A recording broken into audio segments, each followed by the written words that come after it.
Boa noite, irmãos e irmãs. Que a graça e a paz do nosso Senhor e Salvador Jesus Cristo estejam com todos. Graças a Deus por estarmos juntos mais uma vez neste culto de louvor e adoração ao nosso Deus.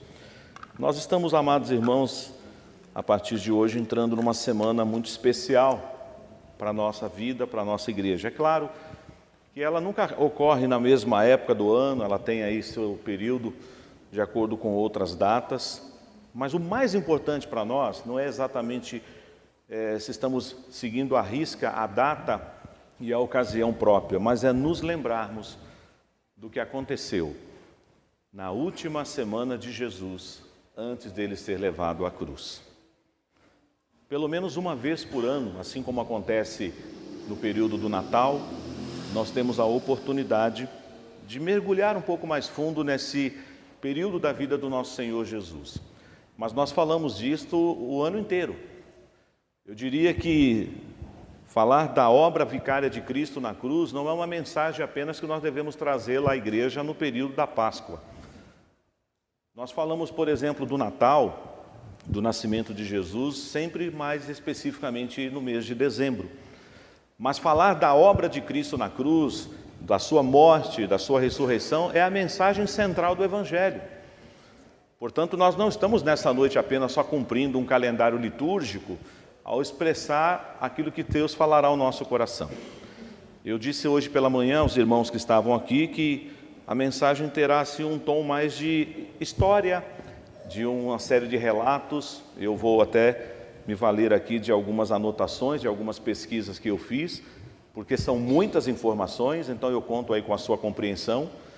Mas depois eu trabalharei um dia dessa última semana de Jesus para algumas questões que o nosso Senhor Jesus teve que lidar naquela última semana antes de ser levado à cruz. Então, queridos irmãos e irmãs, eu vou iniciar fazendo aqui trazendo algumas informações que são do conhecimento de todos nós. Inclusive, eu quero dizer que eu vou compartilhar depois este material com os nossos irmãos, através dos nossos grupos de WhatsApp, porque você pode utilizar este material para fazer a sua devocional esta semana, visitando os 4 evangelhos e lendo as passagens alusivas à última semana de Jesus. De acordo com os estudiosos, irmãos, nós não chamamos essa semana de Semana da Paixão de Cristo e nem de Semana Santa. Os reformados adotam apenas que é a última semana de Jesus. Nós não queremos aqui criar uma ideia de que essa é a semana mais santa do ano. Ela é uma semana importante, e eu diria até que para nós que pregamos o Evangelho, Cristo crucificado, Cristo ressurreto, é claro que para Jesus ter ido à cruz, primeiro ele veio ao mundo, ele encarnou-se, mas esta época do ano é mais importante do que o Natal, embora as pessoas não pensem assim. Embora o que a gente vê por aí é a propaganda do ovo de chocolate. E eu sei que você talvez já ganhou, vai ganhar, vai presentear alguém. Mas você não pode deixar de contar a verdadeira história da Páscoa. Você precisa contar a história do Cordeiro. O Cordeiro de Deus que tira o pecado do mundo. Talvez ao você presentear o seu filho, a sua filha, com um ovo de chocolate, se você for fazer isso, explique para ele que ela não tem nenhuma relação, embora tem várias teorias sobre o que o ovo representa, o que o coelho representa, mas eu nem vou entrar nesse particular, porque nós sabemos que a mensagem da Páscoa tem o seu significado, primeiramente lá no Antigo Testamento, com a libertação do povo de Israel, naquela noite em que o Senhor haveria de trazer a 10ª praga. As famílias se reuniriam, comeriam o cordeiro, o sangue seria colocado nas vergas das portas, e o anjo vingador, ao passar por aquela casa, vendo o sangue na porta, ele não entrava. Mas nas casas onde não estava o sangue nas portas, o anjo vingador entrava e os primogênitos morriam. Isso aconteceu até na casa de Faraó. Nós sabemos que a Páscoa tem uma palavra muito interessante: comamos depressa, é passagem. Por isso que eles deveriam até estar vestidos, eles já estavam prontos para pôr o pé na estrada, porque na manhã seguinte eles iriam sair do Egito. Mas o Senhor Jesus foi tão obediente que ele cumpriu. também esse quesito, e ele celebrou durante o seu ministério, por que não dizer durante a sua vida, embora a palavra de Deus não nos traz essa informação, com alguns momentos apenas falando da infância de Jesus, mas eu creio que Jesus, enquanto esteve com seus pais, com sua mãe, precisamente seus irmãos, eles guardaram esse preceito e eles celebraram muitas Páscoas. Mas você vê no Evangelho do Senhor Jesus, no seu ministério terreno, em muitos momentos ele celebrando a Páscoa. Mas esta Páscoa, a última, foi especial. Nós já lemos algumas passagens aqui nessa noite alusivas a esta primeira semana. O primeiro texto lido nessa noite foi a entrada triunfal de Jesus em Jerusalém. Como pode um rei entrar montado num jumentinho? Era de se esperar num cavalo branco, com trombetas tocando, com todo mundo, mas ele entrou de forma humilde, cumprindo a palavra. Nós vemos que o Senhor Jesus, ele quando chega na casa de Deus no templo, ele se depara com uma verdadeira feira. As pessoas vendendo, mercadejando, até mesmo os animais que seriam sacrificados, havia ali toda uma questão extremamente equivocada. Já tinha animais ali que, abre aspas e fecha aspas, que já estavam inspecionados pelos sacerdotes para ir para o sacrifício, mas na verdade não estavam inspecionados. Mas era uma maneira de barganhar, de ganhar dinheiro. Havia comércio na casa de Deus. Por isso que Jesus foi tão radical, virando as mesas, expulsando os cambistas e dizendo: aqui é a casa de oração, aqui não é covil de salteadores. E Jesus então tem vários momentos nessa última semana. Eu quero então rapidamente, contando com a sua compreensão dos irmãos que estão acompanhando em casa, relatar esta última semana de Jesus. No domingo, ele entra então em Jerusalém, montado num jumentinho, conforme já foi lido nessa noite. No final desse dia, ele retorna para a aldeia de Betânia, porque Jesus nunca pernoitava em Jerusalém. Ele voltou para Betânia, no final daquele domingo. Mas o texto que nós lemos em Lucas diz que quando também ele estava se aproximando de Jerusalém, ele chorou. Jesus chorou. Interessante que diz: Jerusalém, Jerusalém, que matas e apedrejas os seus profetas ainda hoje. Você não aproveitou a oportunidade da visitação do Senhor. Agora isso está oculto aos teus olhos. Vocês não poderão neste momento agora experimentar aquilo que foi apresentado a vocês. Mas na segunda-feira, Jesus volta a Jerusalém. E quando Jesus está indo para Jerusalém, ele teve fome. E ele passou próximo a uma figueira. E quando ele procurou frutos nessa figueira, ele não encontrou frutos na figueira. E Jesus então disse umas palavras para aquela árvore: nunca mais nasça fruto de ti. E Jesus prosseguiu, chegou ao templo, teve o episódio da purificação do templo, e já no outro dia, diz que o Senhor voltou para Betânia, provavelmente. Você encontra essa ordem cronológica nos 4 evangelhos, mas ela não está nessa ordem, até porque existem episódios que apenas em 1 ou 2 evangelhos é apresentado, apenas nos evangelhos sinóticos. João às vezes dá um outro destaque, mas você precisa entender essa ordem cronológica. Na terça-feira, que é o dia que nós vamos estudar nessa noite, o Senhor Jesus retorna ao templo, e aí nós vemos que a figueira se secou, e eles ficaram apavorados vendo aquilo.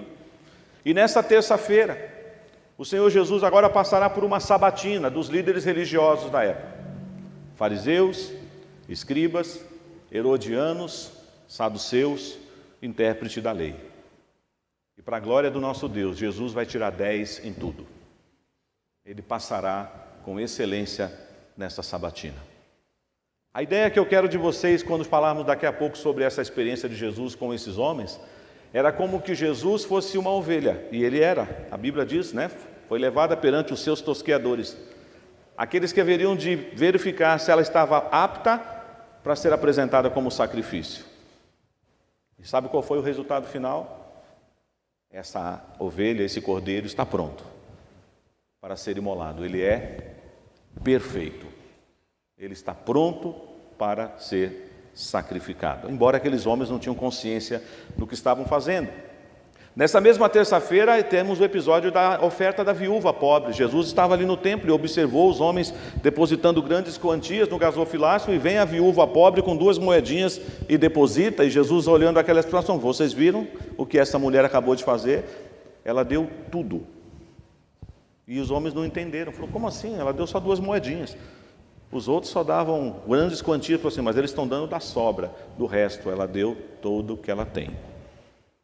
O Senhor Jesus estava ali.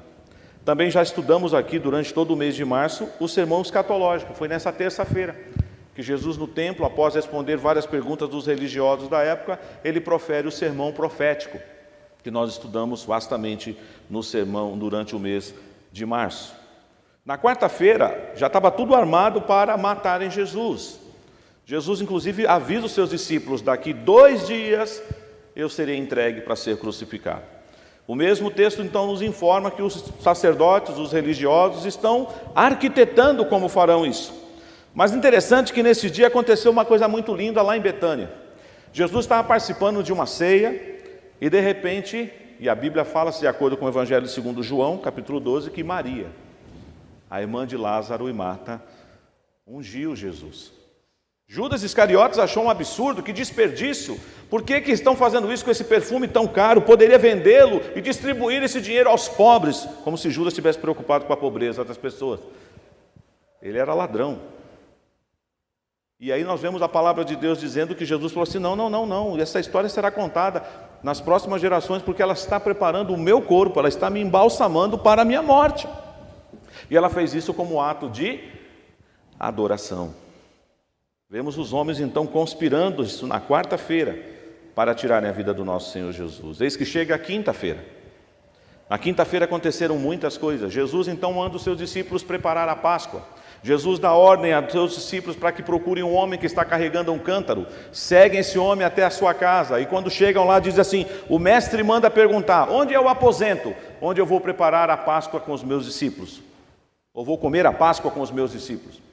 E é interessante, irmãos, assim como foi com a entrada triunfal de Jerusalém, Jesus chega lá para o dono da jumenta e do jumentinho e diz assim, ei, por que vocês estão soltando eles? O mestre precisa deles por alguns dias. Ninguém questionou. Agora chega na casa para celebrar a Páscoa, o mestre manda perguntar onde é o aposento, como parecendo que Jesus já tinha ido antes lá, né?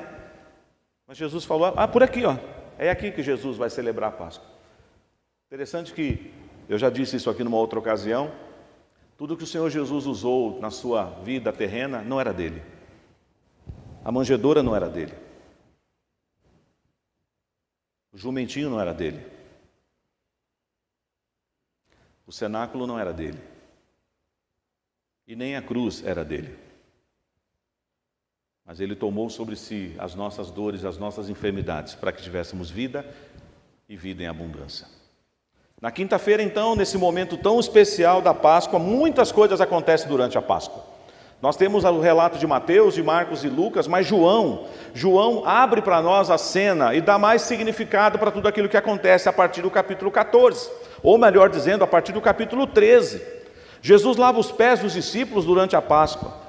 Jesus conforta o coração dos discípulos porque eles estão tristes. Jesus avisa que ele precisa ir para que o outro Consolador seja enviado. Jesus institui a ceia do Senhor. Jesus fala da união que ele tem com o seu povo, porque ele é a videira verdadeira e os seus discípulos são os ramos. Jesus, mais uma vez, no capítulo 16 de João, ele fala da missão do Espírito Santo, que o Espírito Santo nos convence do pecado, da justiça, do juízo, e que ele nos conduzirá a todas as verdades que Jesus nos ensinou. No capítulo 17, Jesus faz a sua famosa oração sacerdotal, e às vezes a gente pensa que essa oração foi proferida por Jesus num lugar reservado. Jesus orou a oração sacerdotal com os discípulos durante a Páscoa, até que o traidor é indicado daquela ceia. Judas Iscariotes sai, já tinha feito lá a conspiração com as autoridades, já tinha negociado o preço da traição, e agora Jesus vai com seus discípulos para o Getsêmani.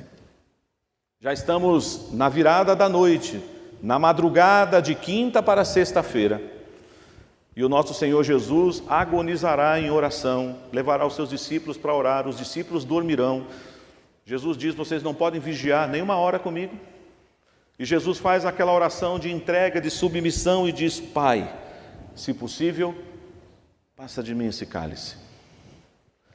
Talvez você já tenha escutado isso em alguma pregação, mas que cálice é esse que Jesus pediu para o Pai passar?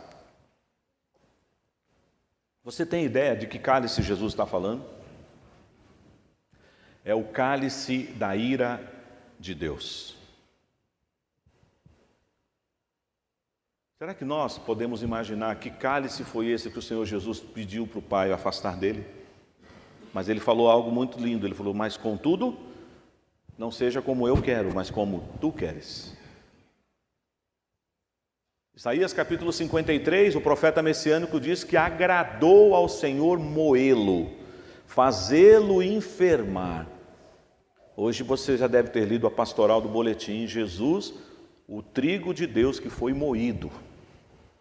O Senhor foi moído, foi triturado para nos dar vida. Em Cristo Jesus nós temos essa vida.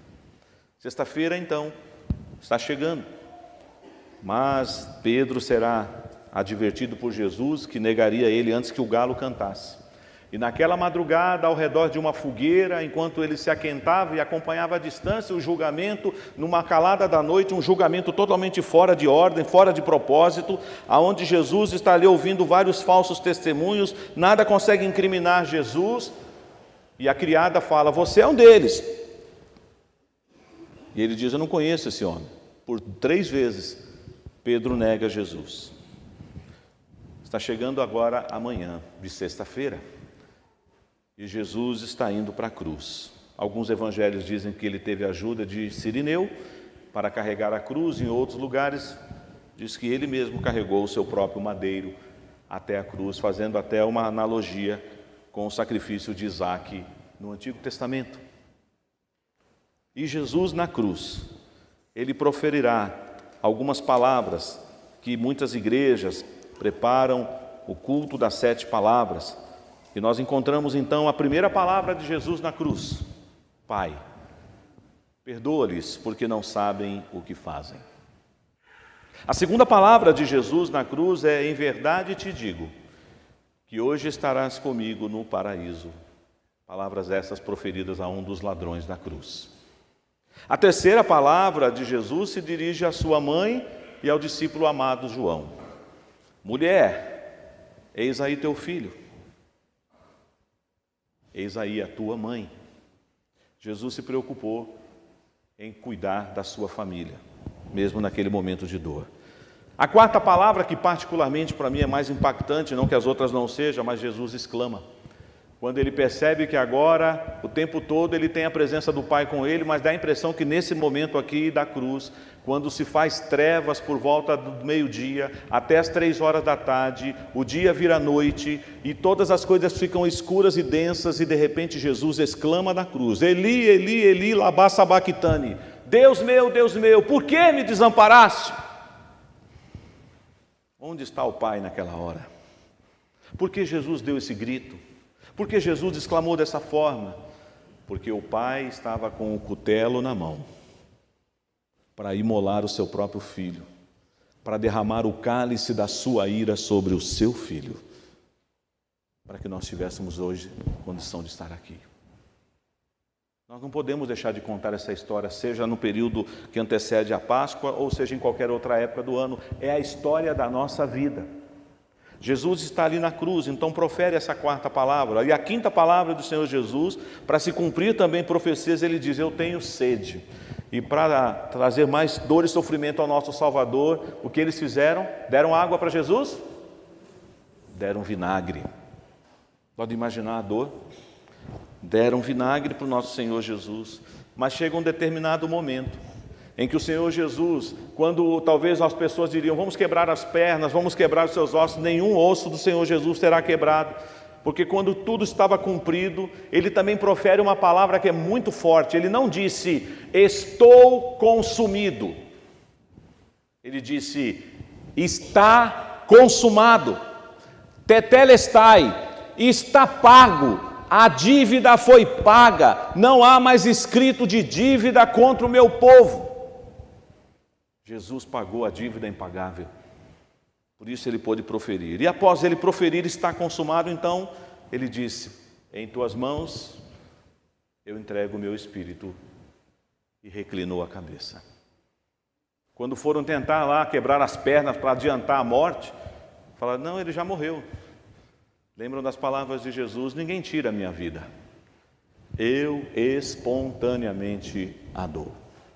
Jesus cumpriu então, irmãos e irmãs, tudo que o Pai estabeleceu, tudo que foi planejado no conselho da Trindade na eternidade. Essa semana então é uma semana singular e eu espero que você como igreja, você que ama as coisas do Senhor, reserve tempo na sua agenda para ter momentos de devocional nessas passagens, que eu aqui fiz apenas uma apresentação rápida por conta do nosso tempo. Mas agora sim, eu quero te convidar para voltarmos na terça-feira. O que aconteceu na terça-feira, quando o Senhor Jesus estava ali em Jerusalém? Ele vai ser sabatinado por todos os líderes religiosos, por todos os partidos, por todos os grupos de religiosos que existiam naquela época. Vamos abrir a palavra de Deus no Evangelho segundo Marcos, no capítulo 11. Marcos, capítulo 11, versos 27 inicialmente, até o versículo 33. Quero que vocês agora tentem imaginar, fazer uma imagem na sua mente. No Antigo Testamento, quando um cordeiro, um animal era apresentado para o sacerdote para ser imolado, ele passava por um crivo, ele passava por uma triagem. Não podia ser animal caolho, não podia ser animal doente, tinha que ter uma série de coisas, certo, irmãos?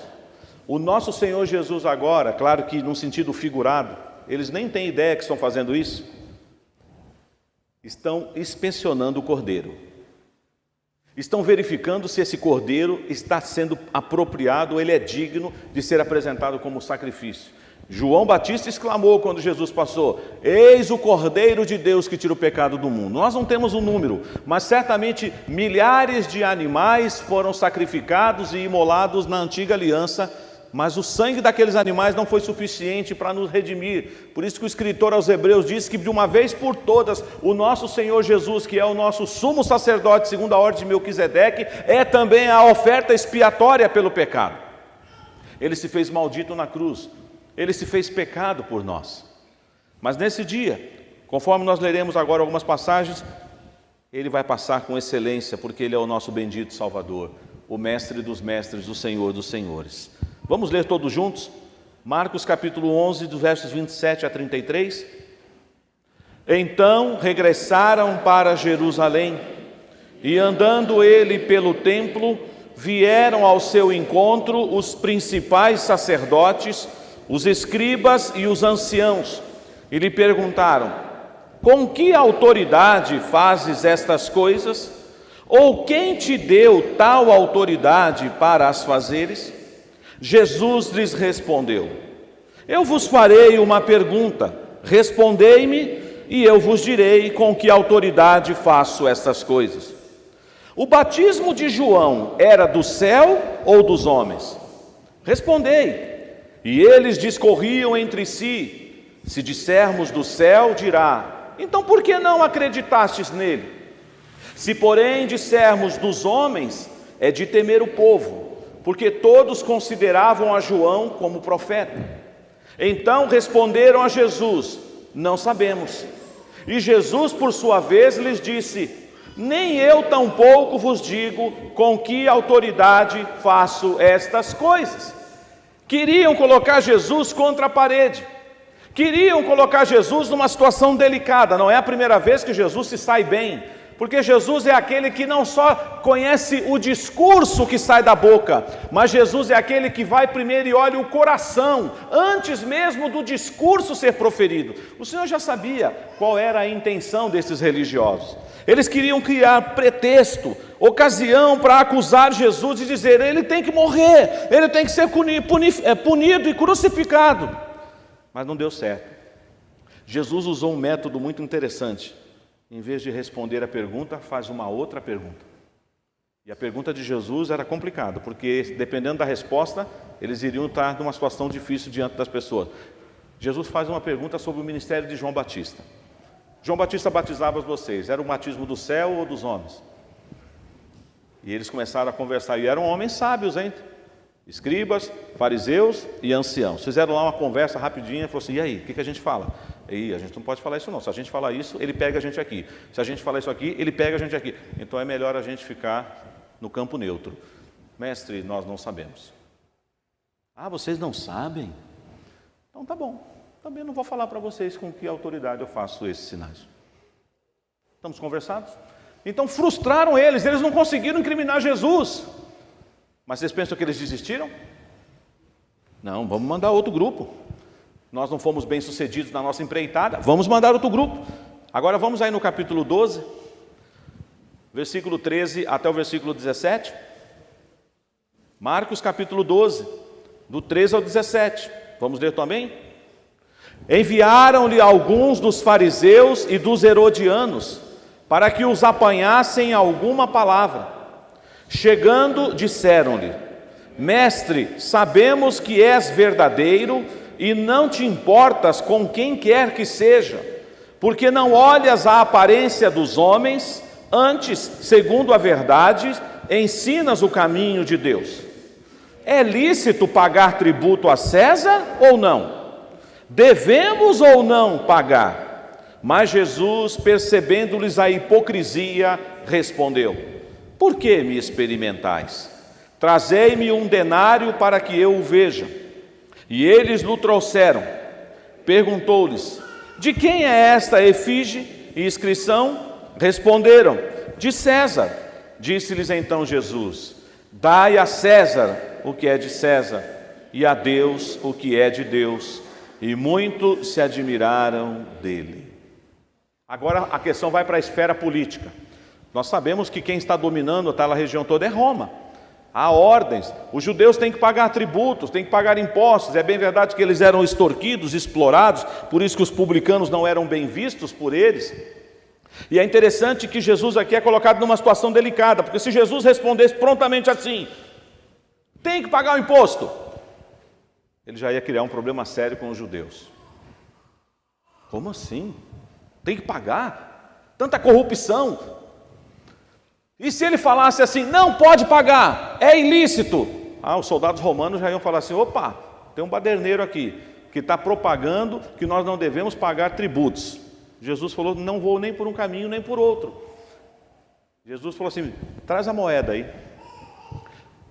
Tem uma imagem aqui nessa moeda? De quem é essa efígie, essa inscrição? É de César. É de César? Então dai a César o que é de César. Só que ele vai trabalhar algo que surpreendeu aqueles homens. Ele disse assim: pague os seus impostos, cumpram com os deveres para com o império, mas vocês precisam dar a Deus o que é de Deus. E eles voltaram admirados, falando: e agora? O que a gente vai falar para esse homem? E percebam que nesse caso aqui, esse grupo aqui tentou escolher as palavras, primeiro encher a bola de Jesus, não foi? Olha o que diz aí o verso 14: Mestre, sabemos que és verdadeiro e não te importas com quem quer que seja, porque não olhas a aparência dos homens, antes, segundo a verdade, ensinas o caminho de Deus. Ou seja, começaram colocando Jesus, massageando o ego de coisa que Jesus precisasse disso. Talvez se fôssemos nós, infelizmente, isso massagearia o nosso ego. Estão falando bem de mim, estão enchendo a minha bola, estão falando da minha pessoa. Mas Jesus está preocupado com isso, irmãos? Não, Jesus tem uma missão a cumprir. Jesus sabe muito bem que ele tem que cumprir cabalmente a missão do Pai. E ele disse que ele vai cumprir. Ele já está ali naquela última semana, muitas coisas ainda vão acontecer, mas essa sabatina, esse script que ele está sendo submetido, para ver se pegam ele em alguma contradição, não dará certo de novo. Porque ele não é baderneiro, ele não é anarquista, ele não promove então uma sedição ali no meio do povo, para que o povo se rompa e não pague os tributos, ou que o povo se revolte contra Jesus, dizendo: o quê? Você não vê a opressão que Roma faz sobre nós? Jesus devolve a pergunta com uma situação: é só vocês olharem para a moeda. De quem é este rosto aqui? É de César. Então dê a César o que é de César. E acusaram Jesus, lembram? Que Jesus não pagava o tributo? O que Jesus falou para Pedro? Vai pescar, Pedro. Pedro foi pescar. E na boca do peixe tinha o quê? Tinha uma moeda. Jesus falou assim: dá para pagar suficientemente, a sua parte é a minha, vai lá e paga o imposto. Jesus deu exemplo, irmãos. Jesus nos ensina que às vezes a gente questiona algumas coisas diante das autoridades constituídas por Deus, mas Jesus disse que nós devemos obedecer às nossas autoridades. É claro, até que a autoridade maior de Jesus não seja colocada em xeque. Por isso que os apóstolos mais tarde dirão: importa obedecer a Deus do que aos homens. Mas nada de nós sairmos daqui fazendo anarquia. Mas o que é que você tem dado para Deus? Se você é um bom pagador dos seus deveres, se você é um bom cidadão brasileiro, você tem dado o que para Deus? Sua vida, seu coração, seus dons, seus talentos, seu tempo, sua família. Você tem dado a Deus o que é de Deus, porque tudo é dele. Tudo vem das suas dadivosas mãos. Então não deu certo. Mas será que vão desistir de Jesus? Então, olha, já vieram. Eu esqueci de comentar algo aqui. Dessa vez, além dos fariseus, vieram quem? Os herodianos. Quem são eles? É um partido político que apoia Herodes. E aí, aqui os fariseus já estão de mãos dadas, sabe? Parece que a gente já viu esse filme em algum lugar. Quando alguns religiosos começam a entrar na política com outros fins, não para servir ao próximo, mas para servir ao seu próprio ventre. E os herodianos estão ali com os fariseus tentando pegar Jesus na curva. Também não deu certo. Eles voltaram admirados. É como que eles voltassem lá para os mandantes. E aí, como é que foi? Pegaram ele? Não deu. O rapaz não tem como. Ele deu um nó na gente. Ele fez a gente sair de lá assim, de mansinho. Aí vamos chamar os saduceus então. Quem sabe os saduceus têm mais êxito do que nós. Entra em cena os saduceus. Vamos ver aí o texto? Versículo 18 até o versículo 27. Vamos ler todos juntos? Então os saduceus, que dizem não haver ressurreição, aproximaram-se dele e lhe perguntaram, dizendo: Mestre, Moisés nos deixou escrito que se morrer o irmão de alguém e deixar mulher sem filhos, seu irmão a tome como esposa e suscite descendência a seu irmão. Ora, havia 7 irmãos. O primeiro casou e morreu, sem deixar descendência. O segundo desposou a viúva e morreu, também sem deixar descendência. E o terceiro da mesma forma. E assim os 7 não deixaram descendência. Por fim, depois de todos, morreu também a mulher. Na ressurreição, quando eles ressuscitarem, de qual deles será ela a esposa? Porque os 7 a desposaram. Respondeu-lhe Jesus: não provém o vosso erro de não conhecerdes a Escritura nem o poder de Deus? Pois quando ressuscitarem de entre os mortos, nem casarão, nem se darão em casamento, porém serão como os anjos dos céus. Quanto à ressurreição dos mortos, não tendes lido no livro de Moisés, no trecho referente à sarça, como Deus lhes falou: eu sou o Deus de Abraão, o Deus de Isaque e o Deus de Jacó? Ora, ele não é Deus de mortos, e sim de vivos. Laborais em grande erro. Os saduceus negam a ressurreição, mas foram com uma historinha para Jesus, claro que usando a palavra de Deus. Eles falaram: vamos ver se Jesus sai dessa agora.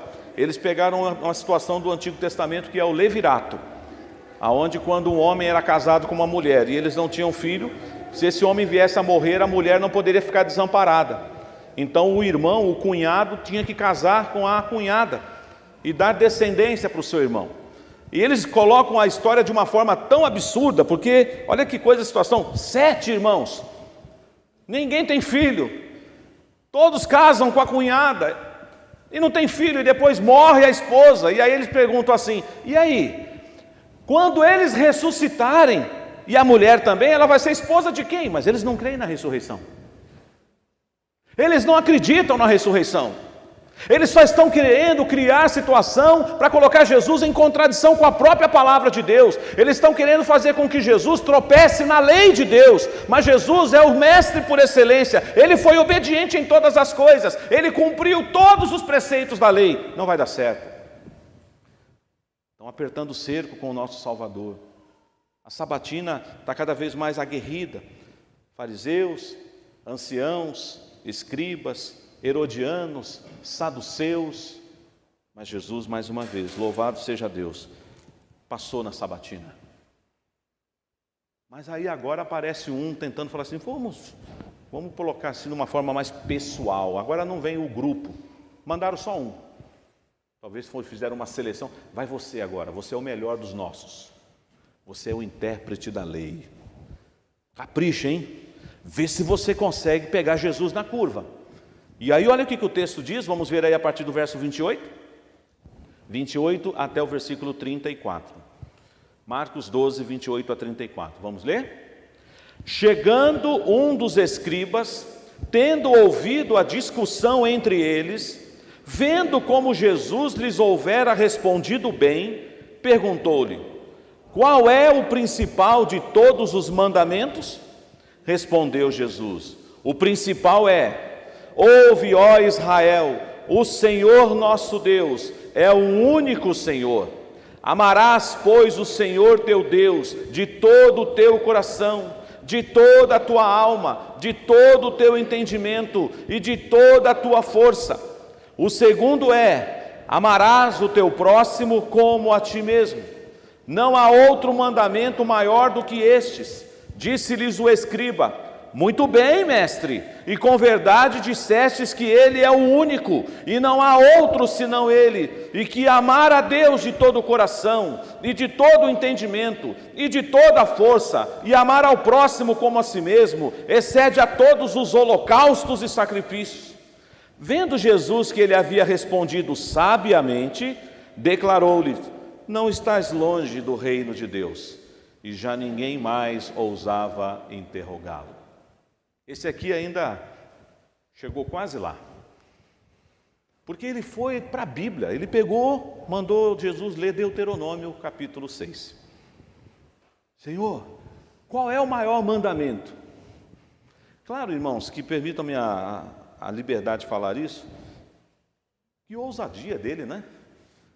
Perguntar para o Verbo encarnado, o Eterno, aquele que todas as coisas foram criadas por intermédio dele, sem ele nada do que foi feito se fez, se ele conhece o mandamento. Como assim? Eu sou Emanuel, eu sou o Deus conosco. E ele foi e recitou o versículo, citou Deuteronômio, você conhece. Às vezes a gente, quando vai lá Deuteronômio 6, a gente já vai para a parte: tu inculcarás a teus filhos, falarás assentado. Mas lê os versos anteriores. Nos versos anteriores fala aquilo que tem que estar no teu coração, para você transmitir aos seus filhos, aos seus descendentes. Jesus então responde e acerta, e depois aí o homem fica até assim, não tem outra palavra. Ele diz: mestre, com verdade você declarou que esse é o único e não há outro senão ele. E esse homem ouviu da boca de Jesus: não estás longe do reino de Deus. E nós sabemos, irmãos, embora nós não temos todos os relatos, por exemplo, nós não temos nenhum outro texto após o encontro de Jesus com Nicodemos, um texto registrando a conversão de Nicodemos. Mas segundo a tradição da história, Nicodemos se tornou um discípulo de Jesus. José de Arimateia também era um homem presente no Sinédrio, mas ele também reconhecia Jesus como seu Salvador. Alguns homens do Sinédrio, alguns homens do colégio sacerdotal renderam-se a Jesus. Esse intérprete da lei, vocês conhecem aquela história que lá é mais conhecido ainda em Lucas, diz que Jesus teve que contar uma parábola para eles, lembram? A parábola do samaritano. E ele continuou a se excusar: mas eu não sei quem é meu próximo, eu não sei como é que eu vou amar meu próximo. Então Jesus conta aquela parábola. Irmãos, todas essas histórias que nós estamos relatando aqui é para declarar uma coisa nessa noite: não há nada que pudesse macular o nosso Senhor Jesus de morrer na cruz por você. Ele é o Cordeiro perfeito, ele é o Senhor dos senhores. Ele está perfeitamente habilitado. Primeiro, não porque os homens o qualificaram para isso, mas porque o Pai já tinha declarado que ele era o seu Filho amado e que nele Deus tinha todo o seu prazer. Por isso nós não estamos entrando numa semana em que vamos ouvir os meios de comunicação falarem um pouco mais de Jesus, da sua morte, do seu sacrifício, e não vão falar o resto do ano mais porque não convém. Nós não precisamos apenas dessa semana para lembrar dessa história, porque essa história é a história da nossa vida. E eu confesso aos irmãos que eu poderia ter trabalhado qualquer outro momento dessa semana de Jesus, mas esse texto, ou essas passagens que nós lemos e os seus textos paralelos, mexeu muito comigo, em que o nosso Senhor Jesus foi arguido, foi apertado de todos os lados. Muitas vezes nós trabalhamos aquilo que também é humilhante, saber que o nosso Senhor Jesus foi cuspido, que o nosso Senhor Jesus ganhou uma coroa de espinho, que o nosso Senhor Jesus foi açoitado. Mas esses religiosos tentaram pegar Jesus de outro jeito, mas não deu certo. Você que está aqui nessa noite e que conhece a Jesus, você está preparado para dar razão da sua fé? Se você passar por uma sabatina como esta, você tira 10? Você é capaz de contar a história de Jesus para os seus amigos amanhã sem abrir a Bíblia? Você é capaz de contar para os seus amigos qual foi a última semana de Jesus antes dele ir para a cruz? Você saberia contar as palavras de Jesus? Ainda que você diga, pastor, eu vou precisar de uma colinha igual a sua aí, porque são muitas informações, eu sei. Mas quanto mais você penetrar nessa história, quanto mais você mergulhar nas páginas das Escrituras, mais essa história não será apenas informação para você, mas ela fará sentido para você. Porque nós só estamos aqui nessa noite, irmãos, porque o Cordeiro de Deus que tira o pecado do mundo, ele foi para a cruz. Ele pagou um alto preço no meu lugar, no seu lugar. Isso não é história secular, como de qualquer outro vulto da humanidade. É a história do Verbo de Deus, o Deus encarnado. Nós celebramos o Natal, é verdade, mas a igreja precisa celebrar esse momento que nós estamos passando agora, em que vamos lembrar da morte de Cristo, do sacrifício de Cristo, da cruz de Cristo. Mas louvado seja Deus, a história de Jesus não termina na sexta-feira. O domingo vem aí e nós vamos celebrar a ressurreição de Jesus. Tem gente que fala que a história de Jesus termina na sexta-feira, não é verdade? E no sábado vão malhar o Judas ainda, certo? Já contei isso aqui o ano passado, né? Eu, no tempo da minha ignorância, malhei o Judas. Aquele boneco que ficava pendurado no poste lá na rua da casa da minha mãe. Bati muito nele. É um ato que talvez foi criado pela sociedade. Mas o mais importante, quando você estiver no sábado, pensando, e agora? Jesus morreu na sexta, né? Acabou a esperança, todo mundo vai para casa. Mas nas primeiras horas do primeiro dia da semana, ainda que as mulheres estavam indo ao sepulcro para terminar o serviço que elas não puderam fazer na sexta, elas não foram lá confirmar a ressurreição, elas foram terminar de embalsamar Jesus. Mas no caminho elas começaram a conversar, mas quem vai tirar a pedra? Como é que nós vamos terminar o serviço? Puseram uma pedra na porta. É mesmo, hein? Nem pensamos nesse detalhe, nesse grande detalhe. Só que elas chegaram lá, a pedra estava removida. E o anjo disse para elas, por que buscais entre os mortos aquele que vive? Ele não está aqui, mas ressuscitou. E ele pediu para vocês avisarem os meus discípulos, olha, eu vou encontrar com vocês lá na Galileia. Essa é a nossa história, não é só a história de Jesus. A última semana de Jesus na Terra tem tantas lições para nos ensinar. Pode ser que essa semana você descubra outras coisas, como eu fui edificado vendo a ousadia, a petulância desses servos, desses homens tentando pegar Jesus na curva. Não deu certo. O nosso Senhor Jesus tirou 10 em tudo. Passou com excelência. A triagem que fizeram para o cordeiro para saber se o animal era perfeito, se o animal não tinha mancha, se o animal não tinha machucado, se o animal não estava escondendo alguma enfermidade, ele foi levado perante os seus tosqueadores, ele não abriu a sua boca e pelas suas pisaduras nós fomos sarados. Essa é a mensagem que nós devemos pregar. Esta é a história que nós temos que contar. Você pode até comprar e ganhar um ovo de chocolate no próximo domingo. Mas não deixe de contar a verdadeira história, porque senão você está cometendo um grave erro. Eu estou falando não só aos pais, mas aos adultos que estão presentes aqui também. Conte a história do Cordeiro, conte como foi a libertação do povo de Israel, conte como foi que Jesus instituiu a ceia, conte a história da mensagem da cruz. A Ele toda a honra e toda a glória. Amém.